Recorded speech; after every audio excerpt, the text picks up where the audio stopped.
Should we cheers now or after a little intro? Your call. Great. Well, so Stephen Elliott with RAD AI and Kate Brady of Pepsi, and it is a thrill. It's an honor. For me, I wanted to open sharing that I love what we do. I love all brands, yet I grew up in a house with 5 brothers, and my father used to say, I love all you the same, but I don't like you all the same. Thank goodness I was the middle, I was the favorite. And growing up in Venezuela, I think maybe it's a good time to cheers now because we're about to talk about this. I grew up, unlike most of you Americans, drinking Pepsi. And I said, I love it. And she goes, That's amazing, and I'm so excited, and I was surprised about Venezuela, but it doesn't surprise me that you love it because it's a great market for us. So validated right there, and it's amazing. And I'm glad as well that I did find Pepsi at a local market, and I didn't have to relive the just Pepsi all over again, so we're good. And the other fun fact, just to call out, and rarely I try to do this because titles are just funny things, yet your title, I think, hits right on the head, which is Global Head of Media Innovation and Partnership Development. It's a long title. It is a mouthful, yet it hits right on it. And then that led me to look at everyone else's title that's attending, and that's a lot of titles. And I thought, how appropriate that she's one of the first with this title. Yet I think more than the title, we're going to have the content. So let's start. You just crested over a decade now at Pepsi. How does one do this? Yeah, so I have now been with Pepsi for just over 12 years, so a little bit over a decade. And it's just been, I think, the fact that I still love to come to work every day. I love the brands that we get to manage. Pepsi is such an innovative company, and it always gives me the opportunity to continue to push and grow what we're doing.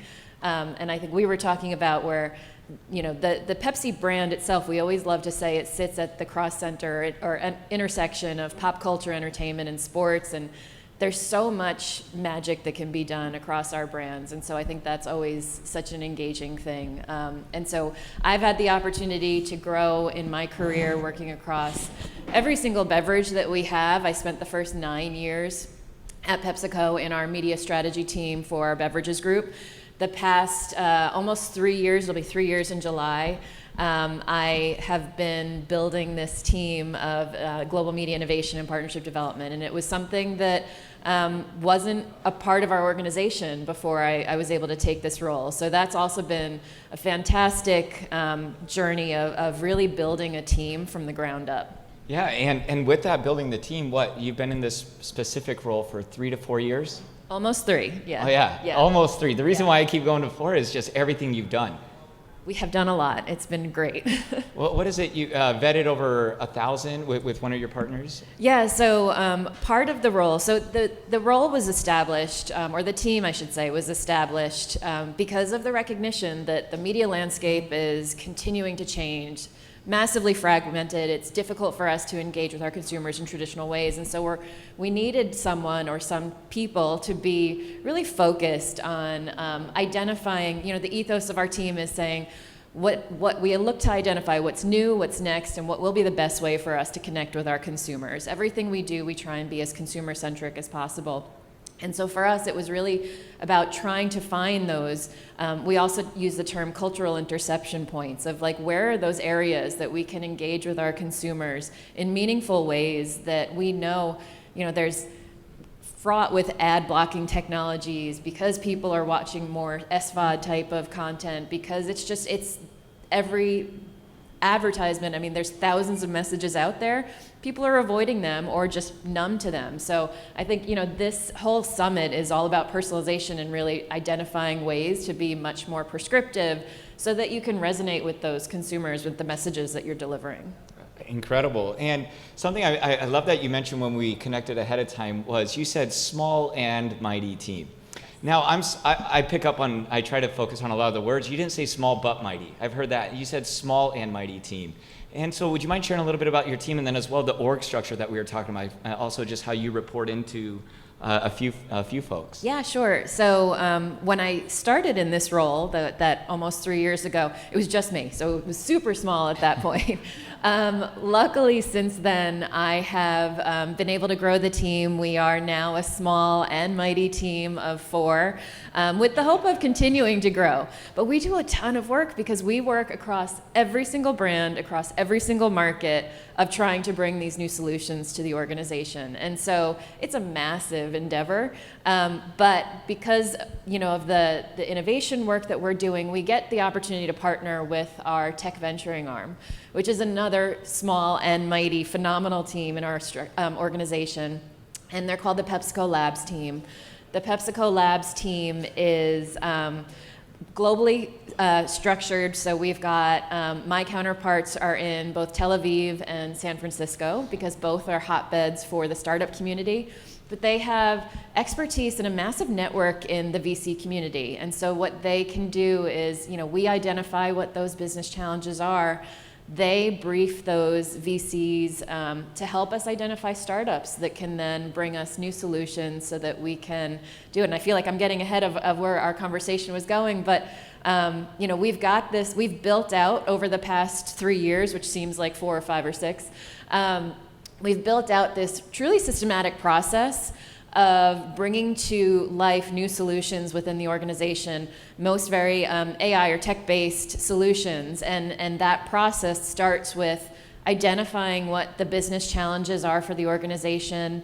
It then goes into briefing those. You mentioned the 1,000, and I think I forgot to answer that question, but through this process, through the 3 years, we have evaluated over 1,000 startups through our program. And it speaks to the network that our labs team has, but also just how massive and evolving the media space is, that there are all these solutions that we can participate in and engage with and potentially partner with. But from there, once we've identified, the business challenge that we're trying to solve for, looked at those potential partners, we then go into the solutions. We then do rapid pilots. These rapid pilots go anywhere from 6 to 8 to sometimes 12 weeks, but we try and make them more sprint focused. And from there, we have a very objective assessment process, and the assessment process allows us to have very clear understanding of if we do or do not think that we should be scaling these solutions, and then we scale those solutions across the organization. And so bringing it back to your initial question, which I veered off so much, and I apologize for that. But within our org structure, we do dual report into our global chief marketing officer and our global CCO, and that I think really helps us land a lot of these because they have awareness into the work that we're doing. We're ongoing sharing out from a senior leadership to our MLC team. And so they get the insight to help us because within such a massively matrixed organization like PepsiCo is, we've found that you really do need that top-down push to drive that change management across the organization. Change management is the biggest challenge that we have in doing anything, but having the support of those high senior leadership has really helped drive that change. Incredible. I'm so glad everybody gets to hear about that because it really captured a lot of my attention. And in fact, it just triggered an old quote by Stephen R. Covey, which is some people have 1 year of experience repeated 20 times. Others have 20 years. I think you have 20 in 4 years. That's a lot. I've learned a lot. It's been great. And yet you're just getting going. Yeah. And that's the beauty of it is that every year is something new. Every year that we've done this program with the PepsiCo Labs team, and this is the 4th program that we're running, that we're just initiating now. But there's different terrains that we're focused on. So the first year it was all about creative intelligence and creative development. The second year went into personalization at scale. So would love to share more about that. We then went into our personalization at scale as well as gaming, sports marketing. The last year's efforts was all about competitive intelligence and performance marketing.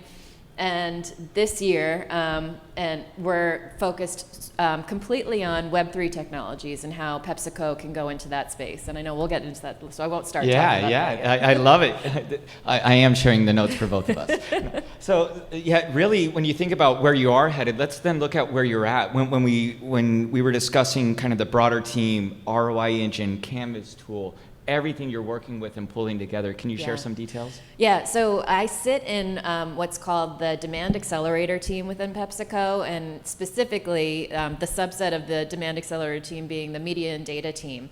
And our team is really driven or focused on building capabilities that we can share across the organization. And so part of that is from the innovation work that we're doing.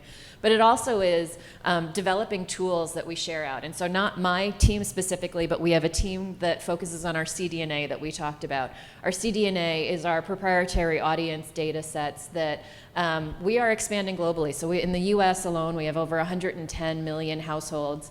Understanding propensity to purchase data, as well as affinities to different ideas or associations. So it's a layers of lots of first party, but also second and third party data assets that we are massively trying to grow with additional first party assets, knowing the challenges we're going to face in the coming years. But so we've got these tools like CDNA. We have tools like our ROI engine, so knowing that we've had challenges, and just from a timely perspective of the traditional MMM model, we do measure, or we do rely on our ROI measurement for everything that we're looking towards as like the gold standard of what's working and what's not. And so we needed solutions that was going to help us get things in more real time, be more accurate. We found that some of the existing tools that we were leveraging were a little bit I think there were opportunities to improvement. I think what we saw in some of the reporting didn't really match with our hypothesis of what truly the reality should be. And when we developed our own tools, we found that we were seeing more positive results in some of the channels that were underperforming previously. I think that we saw that there was a bit of an antiquated way of looking at the traditional ROI measurement to date. So we've built out that tool to help us. Another one is our Canvas tool, which is an internal dashboard that we can have. All of our marketing organization can have an ongoing real-time understanding of all of the efforts that we're doing, everything across our total connections planning process. And so all of the innovation tools that we try and identify, we also have that layer of thinking of how can this embed into our existing capabilities? How can it enhance what we're doing so that it just makes it either work harder, work better, or smarter, so that all of our marketers can just really optimize their capabilities? Excellent. And something I definitely want to double click on, as they say, a little bit more is you're on so many teams. You've done so much, and that's something that I hope if anybody's at a brand trying to wonder, how do we do this? How do we drive innovation? How do we do this at scale? I used to think that in the last 4 years, I've had a fortune of speaking to over 800 brands. So it's been a unique perspective. And oftentimes what I see is actually the individual in there trying to champion in themselves and be the catalyst, but the org, the leadership, is there saying, figure it out and then report back. It seems as though Pepsi is from the top down, everybody's working, trying to get it going together, and then you're cross-leveraging all these different teams. Is that how it works from a day-to-day, or how does that happen? Yeah, I mean, I think that innovation is recognized as of critical importance for future-proofing all of our business and our organization. And so I think it's really, I am so grateful. We have a brand new global CMO, Jane Wakely, and having conversations with her, just reinforcing the fact that it is so important for us to continue to innovate, to continue to hold and reserve dollars to be able to support that. I know we've always strived for that 70-20-10 mix of our A&M. Never happens. It just never happens.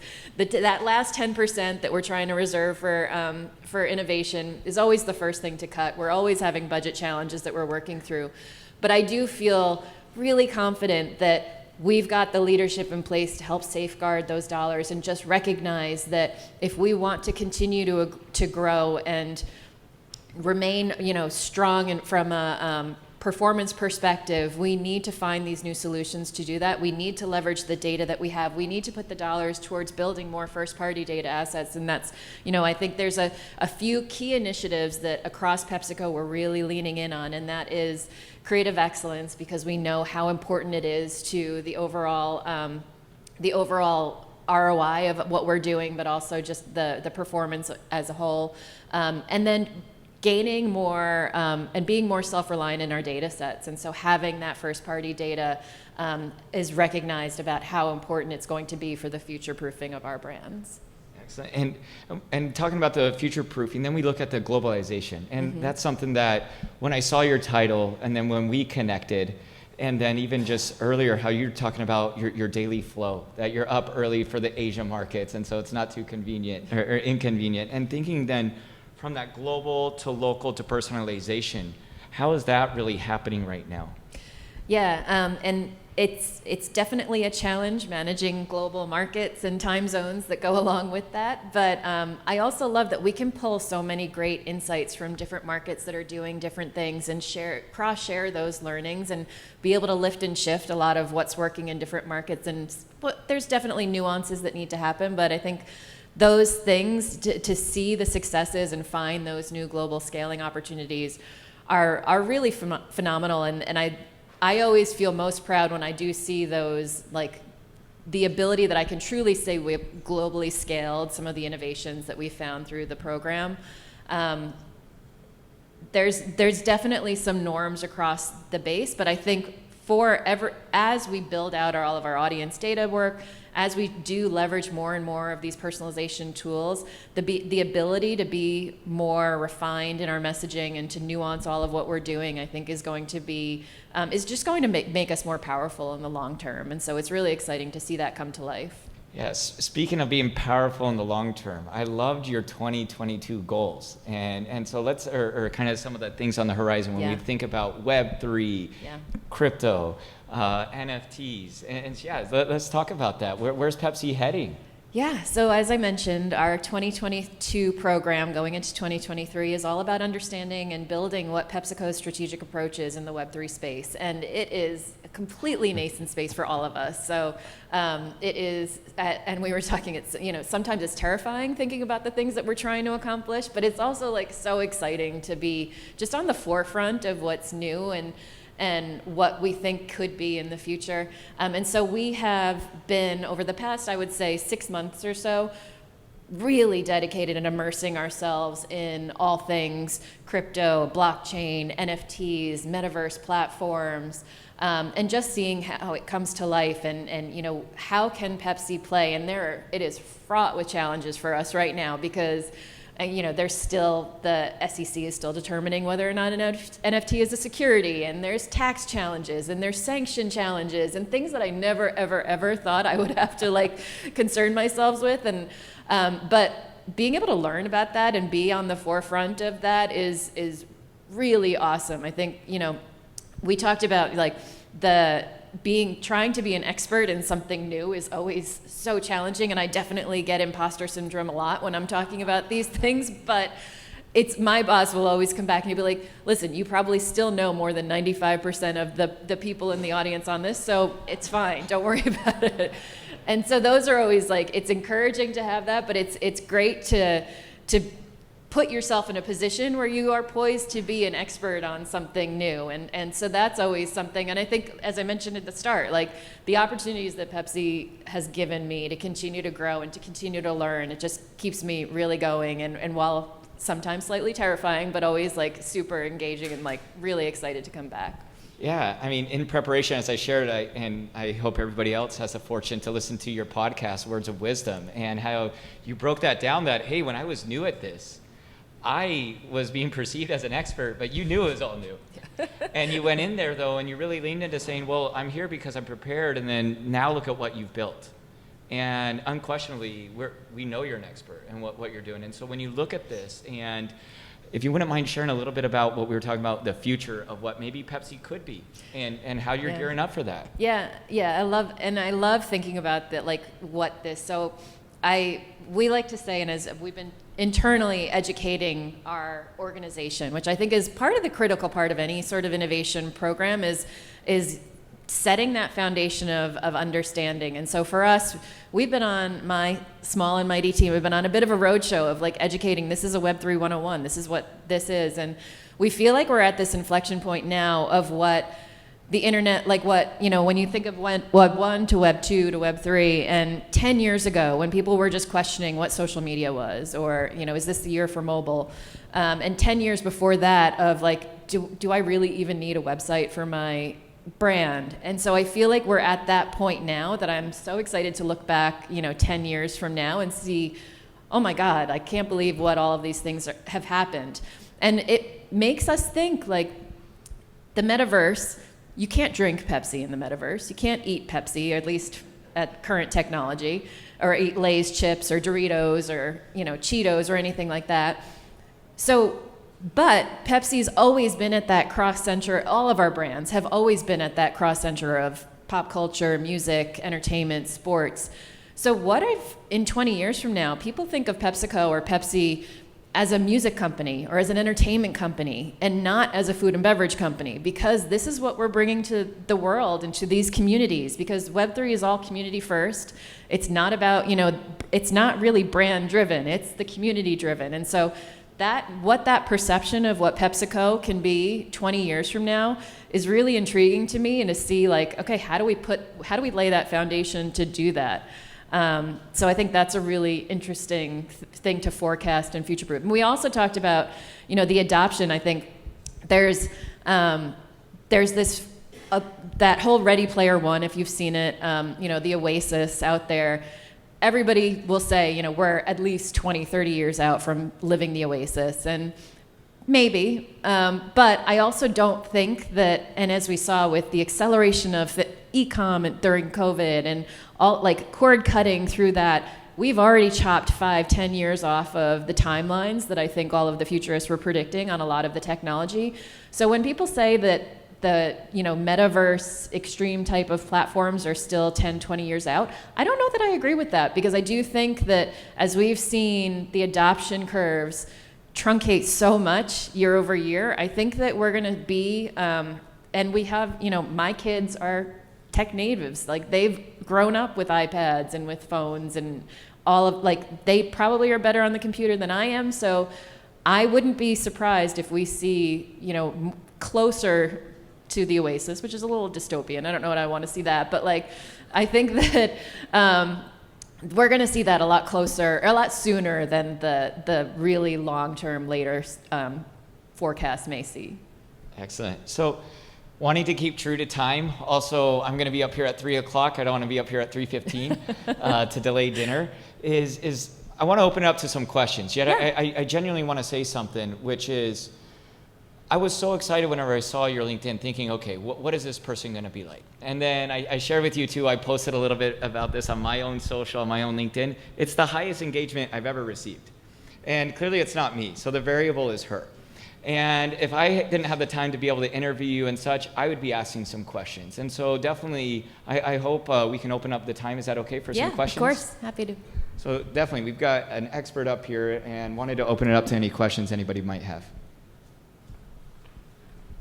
This has been great, Kate. Thank you. Yeah. And Stephen, awesome. You mentioned analyzing like 1,000+ vendors to drive the innovation. Are you also building your own solutions, like a venture studio model where you actually identify a gap in the market, say, well, this is what we need. No one has built this startup yet.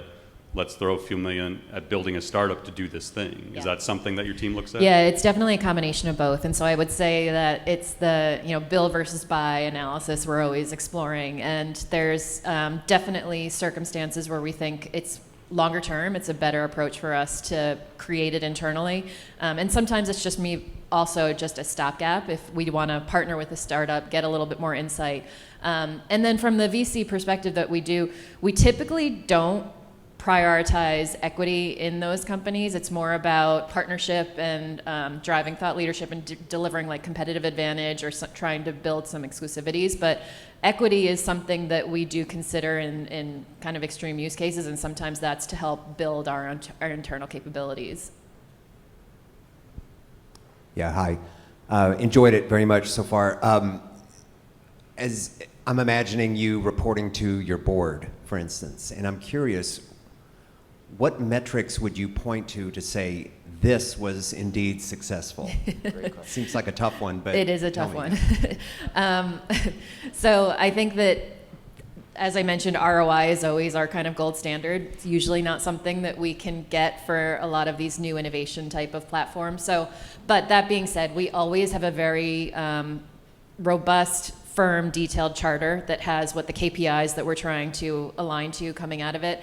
And so oftentimes that can be just things like brand health metrics, like ad recall, purchase intent, things like that. But there is always some sort of measurement model associated with it. It definitely changes based on what the program is, what the platform is. But having those KPIs aligned to before we go into any project, we never do anything without having some sort of measurement solution behind it.